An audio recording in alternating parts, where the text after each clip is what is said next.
Is there a difference in how I attack based on being covered by a DB or a linebacker? Um, yes and no. I mean, overall, like you want to step on guys' toes and get around them. I would say linebackers, you can be physical with them, but like that's usually what they're going to do to you. So you might want to use your speed and quickness over them a little bit more. They're going to try to grab and hold on a little bit more because they're fighting for their lives, and not every single one, but a lot of them. DBs, a lot of them soft shoe, or a lot of them, don't want you to get as close to you because they try to use their athleticism over yours as a tight end. But I kind of try to get my best to just get on them as quickly as possible before I make any type of cut, because then at the top of the route, they're usually going to grab and hold, and most of the time that gets seen. Or, if they back up too much, you can make a nice cut and just go across their face.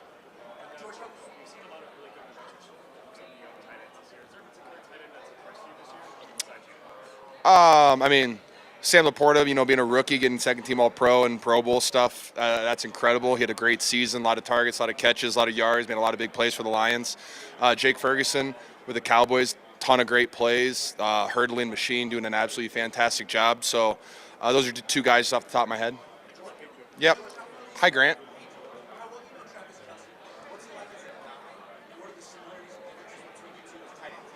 So you asked me three questions. Okay, ask me the last whenever I get to it, okay? I know Travis pretty well, known each other since 2018.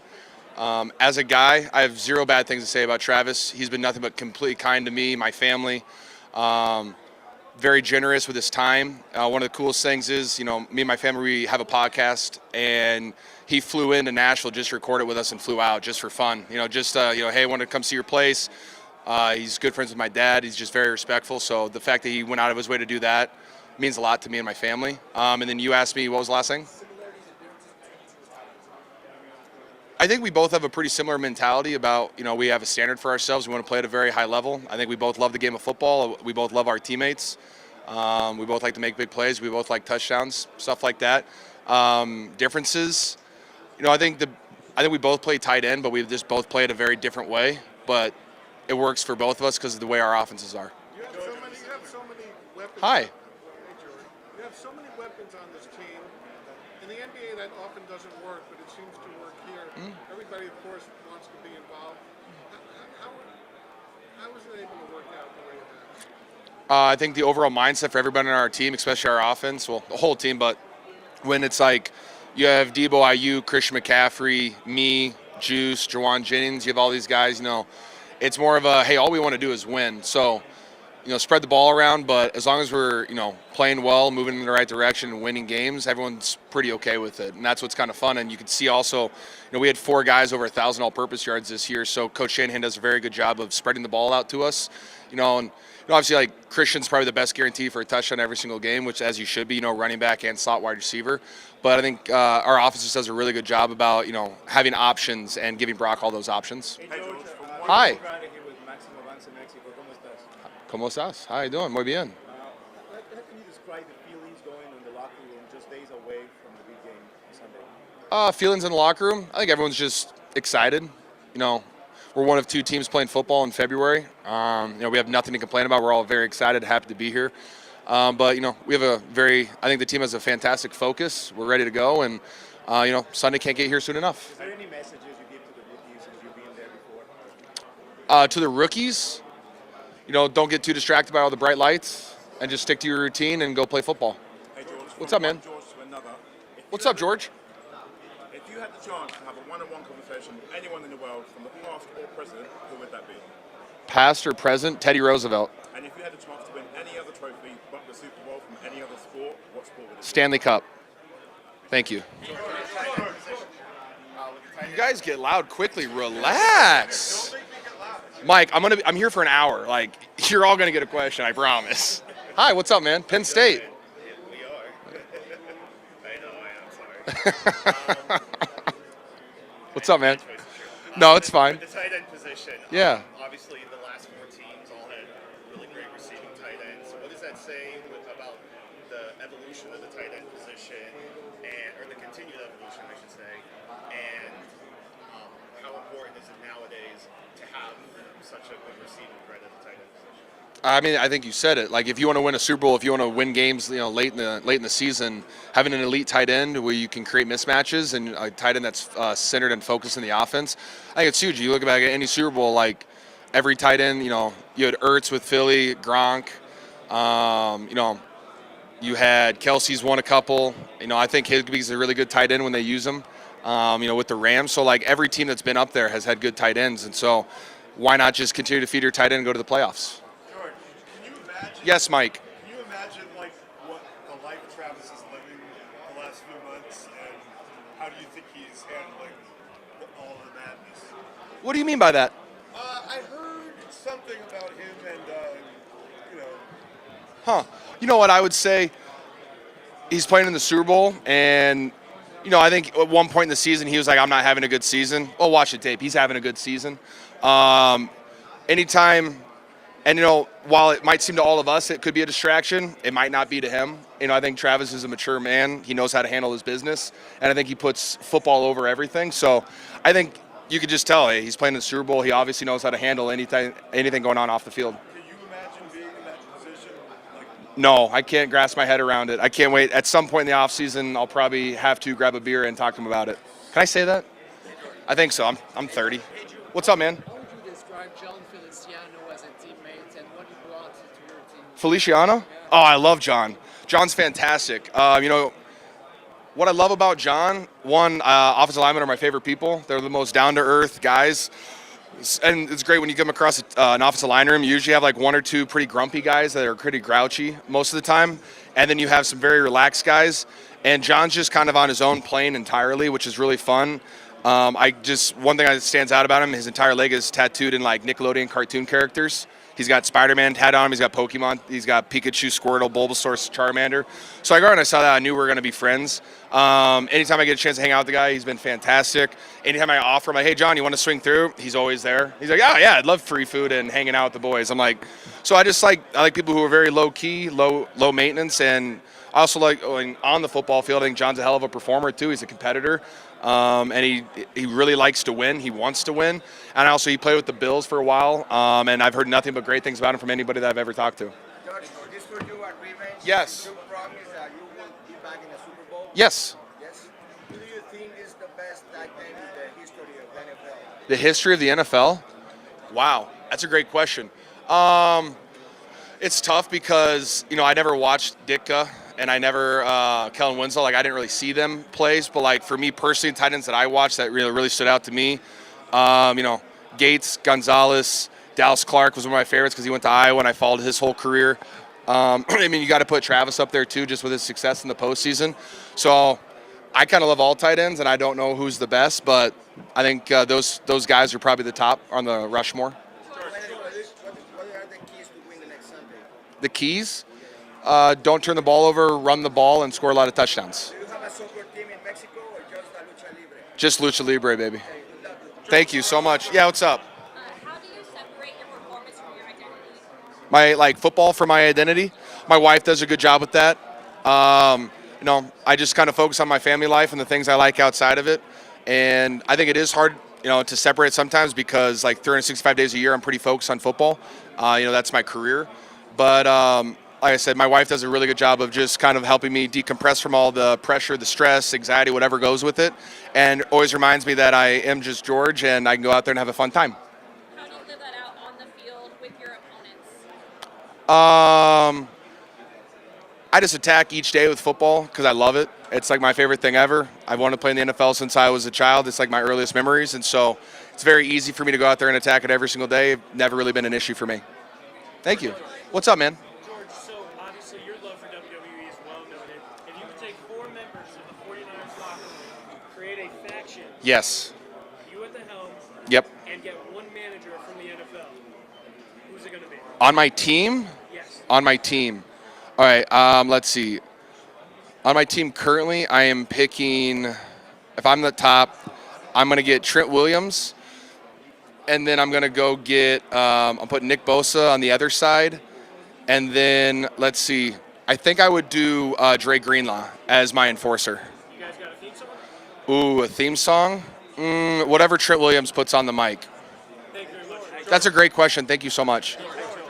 Yes, hi. How much of an emotional boost is it just having your wife play, your parents, your family just being there every game, home or away, no matter where it is? It's phenomenal. My parents haven't missed a game since like this 2018 season or like Thursday Night Football 2019.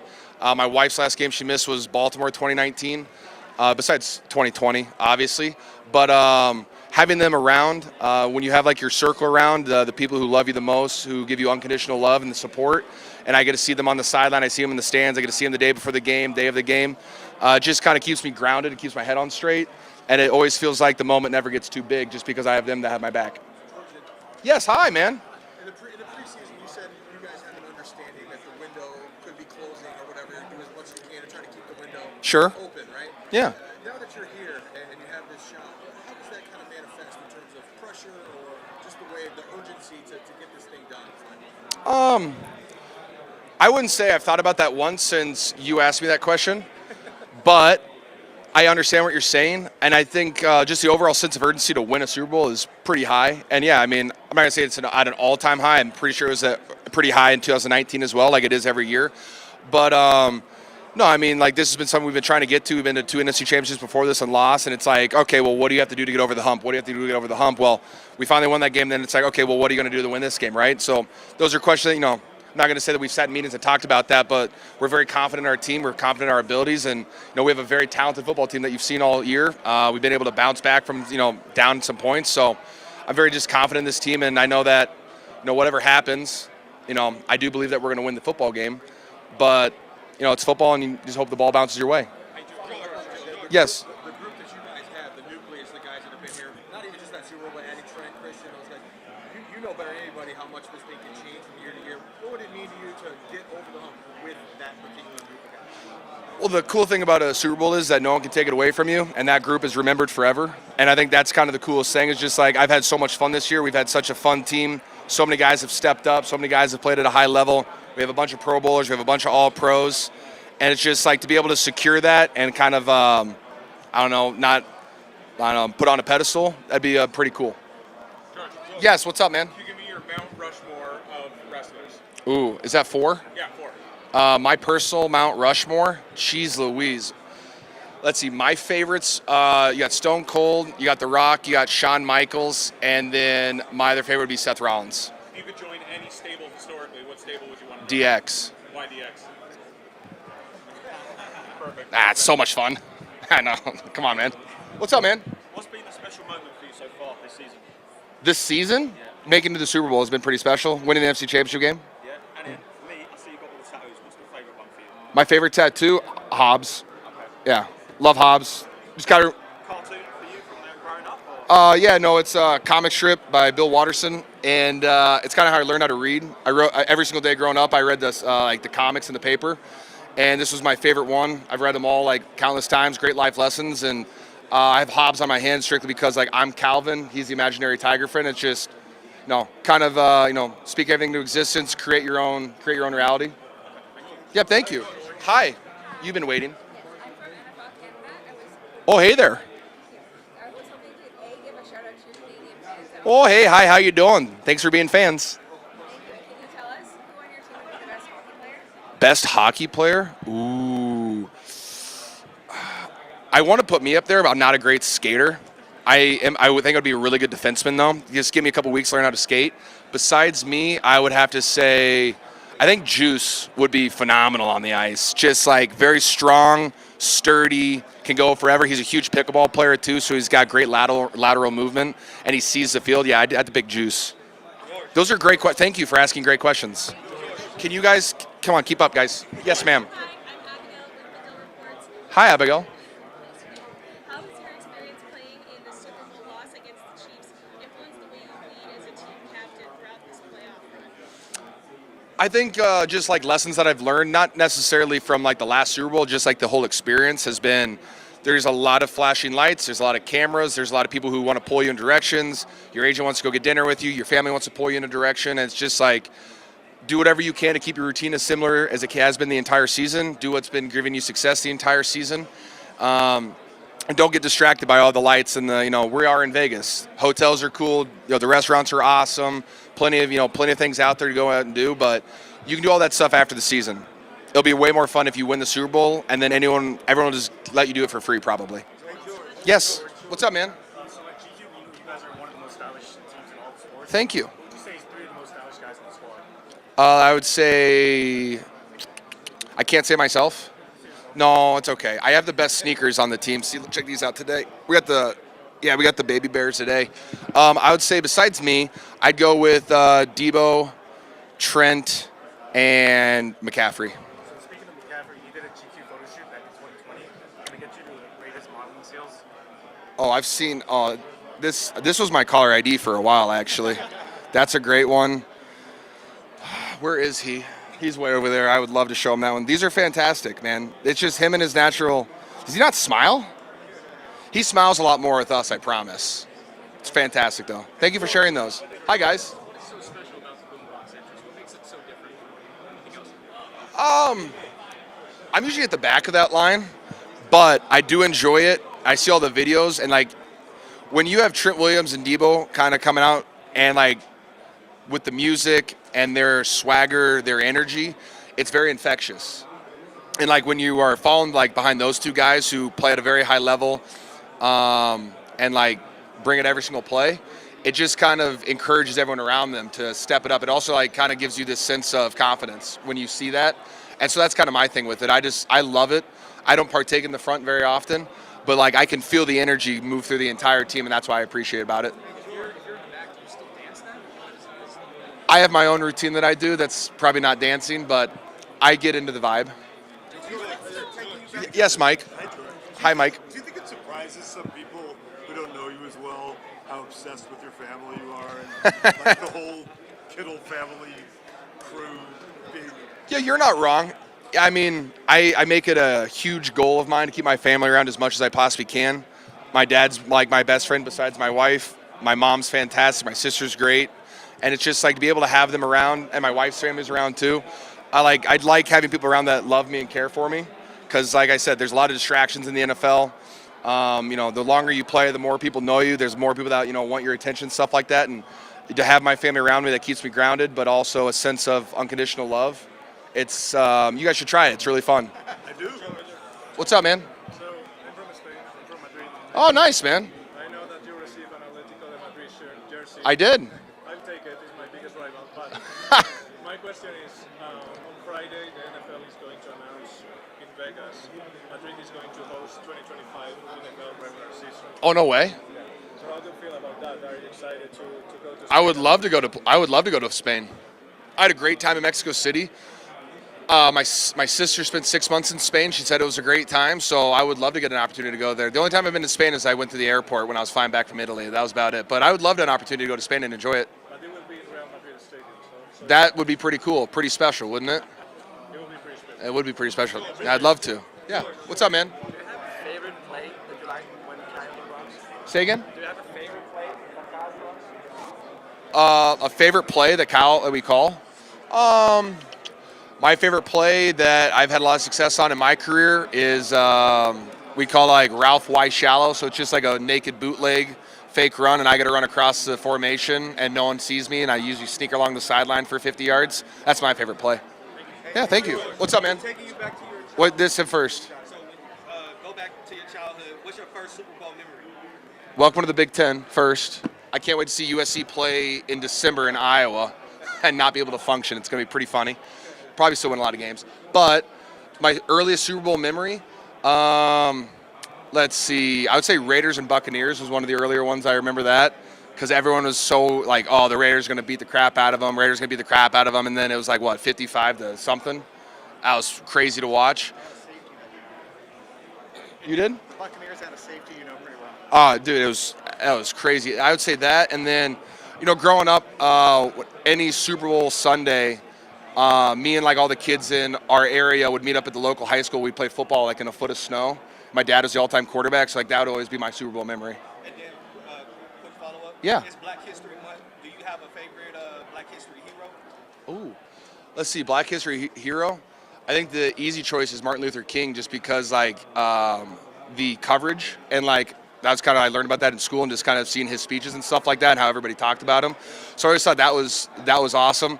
I'm a huge fan of Barack. Sorry, I'm a huge fan of him. I almost got to golf with him. That was kind of cool, but then I didn't make the cut. So maybe next time.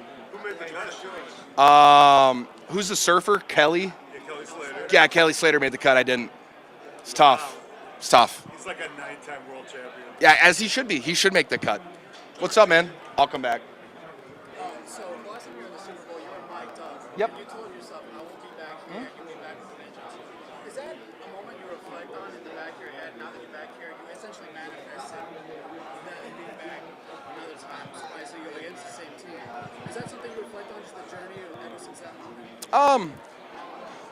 Kind of. Not really though. Like, it is something that my entire life growing up, I was taught to speak things into existence, because if you don't speak them into existence, if you don't tell yourself them, if you don't, say them out loud, like, how are they ever going to happen? Like, things don't just come to chance. Like, you have to work for, what you get, and you get lucky sometimes, but you have to work for it. And so I think that was just me stating it. And then I'm not going to say, like, I didn't look back at that video, like, I didn't do that by any means, but just like saying that I would be back, and like, has that influenced me a little bit? Yeah, sure. Like, I attack it every single day. I work really hard every single day. Like, football's my job. That's what I do. But I just kind of try to take every single day and be my best at it every single day. And now look at, I have an opportunity to play again. A lot of us are spending a lot of time talking about Kyle. Yes. His legacy. If he wins this, it changes a lot of things. Kyle Juszczyk? Juice's legacy is complete. It's pretty good. And if he doesn't, still, that's a For sure. big thing. Does that permeate your consciousness at all? Do you care? Do you have any protective desire to get him over that hump? Well, yeah, I mean, it's something that I've thought about. Like, I want to win for Kyle just because I've been with him for 7 years, and I love how he attacks the game of football. I love how his unrelenting pursuit of it, like of winning. And so, yes, like, I want to win more for myself than Kyle, but I think that's everyone, I want to win for the team. Like, I love this team. I love its legacy. Like, I want to have that. And Kyle is such a fantastic coach, and for him to learn from his dad, who has 3 Super Bowls, I just think that's what a fun accomplishment just for their family. At the end of the day, like, how cool is that? And do you think it's fair the way that he's depicted? I think the only reason you get depicted like that is if you win a lot of football games. And so I think it just comes with the territory, and like, you don't talk about coaches who don't win like that at all. And so I think you'd rather be talked about like that than not. You have obviously played with a lot of quarterbacks in your seven years. So I think I'm at 7 or 8. Right. McCaffrey was at like 15. Wow, that's You, a lot. Okay, so What's up though? Okay, so when you report for spring, like mid-April, Yep. Brock Purdy's 1 month out of elbow surgery. Yep. Not throwing, arms Yep. in a robotic brace. Yep. Are you thinking, here you go again, you're going to have more quarterbacks? And then how often did you check on Brock during his comeback to see if he was on there? Well, I didn't show up till like mid-May.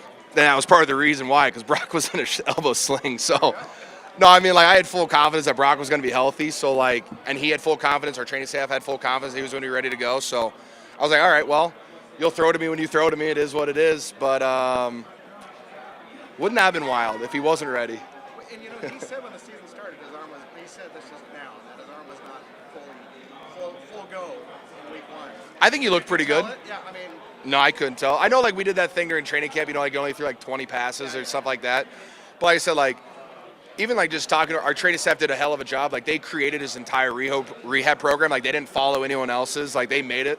And so, like, that's kind of a testament to our team and our training staff, just like for having the guts to, kind of bet on themselves for the rehab program. And, they've done a really good job with everything that I've seen. And so I wasn't ever really worried about it because of like their confidence in it. I got to go over here. Sorry. What's up, man? so not sure if you're much of a gamer, but if you have to choose when it comes to the all-time football games, Madden, NCAA football, NFL Blitz, or NFL Streets, what would it be? Dang. I played a lot of NCAA football growing up, like a lot. I used to go we would drive 20 hours to go to our, where my grandpa had a vacation spot down in Corpus Christi. And I played probably 19 hours of NCAA. Like, I would make like my dynasty. I had, or I'd always put like the race for the Heisman. I'd put them on Texas A&M. Oh man, I'd go through 4 seasons in like half a car ride. It'd be fantastic. So NCAA, or I did love NFL Street. That was pretty good too. I was talking to Trav earlier today, Yeah. and he just talked about you guys' relationship and just the way that you guys brought in excitement to the tight end position. What's your thoughts on your relationship with him and just the way that you guys enhance the position of tight end? Well, I mean, for me personally, like my relationship with Travis kind of started out from afar, and I like watched his film when I was in college. Like we had to my senior year, I had to break down his film and talk about it, like with my tight end room in Iowa. And then I got an opportunity to meet him in 2018, and he was nothing but incredibly kind to me. Traded jerseys with me, which was one of the coolest moments ever for me at that time. I remember, like, I can't remember, an interview popped up, but I got asked, like, what was the coolest thing that happened to me in 2018? I was like, well, Travis Kelce followed me back on Instagram. So, like, yeah, so, like, that was a big deal for me. And just for him to be, like, become a friend of mine, it's been awesome. You know, be able to text him about, hey, I have a question on this, to starting to... he's my guy. Like, he's been fantastic. And, like, I shared it earlier, but me and my family, me and my dad, my sister, we have a podcast, and he flew in just to record the podcast at my house and flew out. And so, like, not a lot of people would do that. And so he's incredibly respectful. I've absolutely nothing bad. I've never had a bad experience with Travis. I've had a bunch of fun, and I've had a bunch of fun memories with him. So it's really fun to be able to play with, compete against, and just kind of, like, bounce ideas back and forth. Yes. I've been having the chance to talk to you several times, and you're always with good face, with good shape, with good energy. You connect with the people, you connect with the fans. What do you do to be so organized, to be so kind with the people? What's your mindset? My mindset is that the glass is overflowing. The glass is never half full. It's not half empty. I woke up today. My family's healthy. My wife loves me. The sun is shining. Like, I got nothing to complain about. I'm playing football in February. I play football as my dream job. So, like, I have literally nothing to complain about. I'm loved every single day. So I just try to give that back to the world as much as I possibly can, because I know a lot of people, like, I have stressors and, tough things that I deal with in my own life, but, I can get through those things, and I can try to help other people get through those things with a smile on my face. You said you will be back with Yep. the best version of you. Which is the best version of you? The one that's going to be playing on Sunday. That's great. Yes, ma'am. Hi. How are you? Wonderful. How are you? I'm good. What's still left for you guys to accomplish in practice this week? What's left for us to accomplish? Just kind of refine everything. We've had the plays in since last week. We practiced them last week. And then, like, Kyle fixes things, might change a thing here or there. But it's more just stay humming. Like, I thought we finished the fourth quarter of the Lions game, the NFC Championship game. We were hot. The defense played well, the offense played well, special teams played well. So, like, just kind of try to keep that momentum rolling. You kind of addressed this with Mike's question, but what would it mean to you to get it done this time? I mean, it's been a dream of mine since I was a little kid. And so to be able to do that would be fantastic, to finish the season off on a win, because only one team leaves happy. It'd be fun to leave the game happy. Do you think that it changes? What's up, man? How you doing? I'm wonderful, man. Do you think it changes the perception of players in general if they win a Super Bowl? People start looking at their legacy a little bit different. I think it doesn't hurt by any means. Like, when you attach Super Bowl next to anybody's name. I know my tight end Charlie Warner out there has a sign. His hometown has a sign that says "Home of Charlie Warner," because it's a small town in Georgia. And I bet you that if we win the Super Bowl, it's going to say "Home of Charlie Warner, Super Bowl champion." So, like, it doesn't hurt, and it's a hell of an accomplishment. Mike, there's other people here, man. What's up, man? I'm dominating. Hey, what kind of player was Claire? How would you describe her as an athlete and her personality on the court? Well, I'm pretty sure her freshman year of high school, she could dunk a tennis ball, which is pretty sick. Dunked in her freshman year of high school? Yeah, she was a freak. Yeah, no. Then unfortunately, she had like 5 knee surgeries starting like her sophomore year of high school. But besides that, how she played, she was gritty. She was a 2-3 guard that played 4-5 in college, so she had to guard the big girls. She had to guard the big girls in the Big Ten. Yeah. She threw her elbows around, and like my favorite thing ever was actually, like, if she didn't foul out, I was disappointed. But if you went into the lane, she was gonna foul the hell out of you, and I respect the hell out of her for that. But she had a good jumper too. I can't beat her in cat or horse. I can't do it. Hi. With so many talented skills guys on this team, being called to play so unselfishly with blocking as it pertains to you, can you go into the art of the pancake block? Oh, the art of the pancake block? Well, I'll start with this. Moving a man from point A to point B against his will is the greatest feeling you'll ever feel. And what's horrible is that is a super. Do you know who said that? Do you have an idea, Mike? The moving man Yeah. from point A, you told me I know it's on the tip of my tongue, but a very famous football coach said that one time. My dad showed it to me, and I agreed with it because when you can take a guy who is trying to go across the line of scrimmage and you just take him backwards and you put him on his back, it's a fantastic feeling, especially when you get a nice full pancake and you flat him, you like land on top of him and you kind of feel his breath exhale because you landed on top of him. It's not something that you can replicate very easily, and so the fact that you can do that against a person who's trying their hardest to not let you do it, and there's nothing they can do about it, it's a very unique feeling, and that's kind of why I love blocking, is because when you do get something like that, it's very, very rewarding. You spoke about wanting to win, of course, for yourself, for Kyle, for a guy like Trent, especially being such a leader on this team, never having played in a Super Bowl this week. Is there any discussions behind the scenes of this discussion for Trent, especially? Like, for Trent, yes. There's no discussions behind the scenes. Like, we're all very aware of like the Super Bowl, what it does for you, and how awesome an opportunity it is. And like I said, like you said, Trent, he's in year 14, and this is his first Super Bowl. Like, it's very difficult to get to these and to play in them. And so for him, he's already a first ballot Hall of Famer. But to throw that onto him, I mean, he'll go Trent has the potential to go down as the best offensive lineman to ever play the game of football, which is awesome. And I lined up to him.